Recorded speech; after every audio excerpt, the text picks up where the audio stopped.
எழுதி வைங்க டாக்டர். அவன் ஏன் காதலி டாக்டர்? அவளுக்கு நான் கொடுக்காம வேற யார் கொடுக்கணும்? உயிர் போனா வராது. ஆமா சார், அவ உயிர் போனா திரும்பி வராது. இந்த உலகத்துல என்ன விட கொடுத்து வச்சவங்க யாருமே இருக்க மாட்டாங்க. என் இதயம் உனக்குள்ள துடிக்கிற வரைக்கும் நீ உயிரோட இருப்ப. என் இதய துடிப்பு என்னைக்கு நிக்குதோ அந்த நிமிஷம் மரணம் கூட நம்ம 2 பேருக்கு ஒரே நேரம் தான்.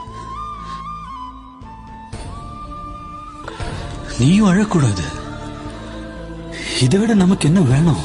உன் கண்ணில இருந்து ஒரு துளி கண்ணீர் வந்தா கூட உயிர் நான் செத்து போயிட்டுதான் அர்த்தம். நீ கண்ணை திறந்து பார்க்கும்போது நான் எதிர இருக்க மாட்டேன்.